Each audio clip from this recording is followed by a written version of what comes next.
ગોંડલ તાલુકાના સુલતાનપુર ગામમાંથી ધાર્મિક ભાવનાના સમાચાર. સુલતાનપુર ગામે ગોંડલિયા પરિવાર દ્વારા 34માં મહાયજ્ઞનું ભવ્ય આયોજન કરવામાં આવ્યું હતું. 3 દિવસ ચાલેલા આ મહોત્સવમાં ભક્તિ અને એકતાનો માહોલ જોવા મળ્યો હતો. પ્રથમ દિવસે શોભાયાત્રા અને દેવસ્થાપન, બીજા દિવસે મહાયજ્ઞની મુખ્ય વિધિઓ અને રાત્રે લોક ડાયરો તથા રાસ ગરબાનું આયોજન કરવામાં આવ્યું હતું. જ્યારે ત્રીજા દિવસે યજ્ઞ પૂર્ણાહુતિ માટે મહાપ્રસાદનું આયોજન કરવામાં આવ્યું હતું. આ પ્રસંગે પરિવારના સભ્યો, મહેમાનો અને ગ્રામજનો મોટી સંખ્યામાં ઉપસ્થિત રહ્યા હતા. ગોંડલિયા પરિવારે તમામનો આભાર વ્યક્ત કરીને પરંપરા અવિરત રહે તેવી કામના વ્યક્ત કરી હતી. બ્યુરો રિપોર્ટ, સમય સંદેશ ન્યૂઝ, જામનગર. જય માતાજી, જય મા ખોડલ. હું વિપુલ ગોંડલિયા પરિવાર ટ્રસ્ટી સુલતાનપુર.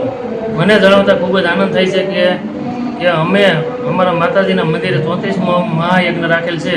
એમાં અમે પહેલા દિવસે દાંડિયા રાસનો કાર્યક્રમ રાખીએ છીએ, બીજા દિવસે શોભાયાત્રા અને રાઈટનો મનોરંજન કાર્યક્રમ રાખીએ છીએ અને ત્રીજા દિવસે અમારે મહાયજ્ઞ હોય છે.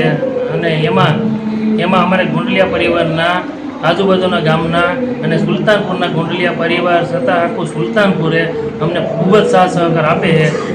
કાર્યકર્તાએ સાથ સહકાર આપે છે બધાય. અને હર વખતે ગણેશભાઈ ગોંડલથી હાજરી આપે છે, એની ભાજપની આખી ટીમ હાજરી આપે છે. તમારે અહીંયા યજ્ઞમાં કોણ કોણ બેસે છે? યજ્ઞમાં આખું ગોંડલિયા પરિવારને બધાને છૂટ હોય કે ગમે એને બેહવું એને છૂટ હોય. આ વર્ષે અમારે 27 પાટલા થયા છે. અમારા હાઈસમાં પાટલા અમારે 71 પાટલા લગીને થઈ ગયેલા છે. યજ્ઞમાં રસોડાનું આયોજન કેવી રીતના હોય? યજ્ઞમાં રસોડાનું આયોજન બધાય કાર્યકર્તા અમારે આખી ટીમ અમારે ખૂબ જ સાથ સહકાર એનો છે. તેમજ તમે ગોંડલિયા પરિવાર મહાયજ્ઞમાં આ બધું હેલ્ડિંગ કેવી રીતના કરો? અમારે ગોંડલિયા પરિવારમાં દાતાશ્રીનો બહુ સપોર્ટ છે અમને. કે આજકાલ 1-2 રૂમથી ચાલુ કર્યું હતું કે 1-2 રૂમ બનાવી તો એ દાતાશ્રીઓ બધાએ 22 રૂમ લગી ફાળો અમને પહોંચાડી દીધો. અમારે એક બિલ્ડિંગ બનાવવાનું છે, કાયદેસર રૂમ 80 રૂમવાળું, અને એમાં 50 રૂમ લગીનો અમારે ટાર્ગેટ છે. કે દાતાશ્રીઓ એવું અમને કીધું કે તમારે 50 રૂમ બની જાય ત્યારે તમારે પાછું પડવાનું નથી, તમારે થઈ જાય.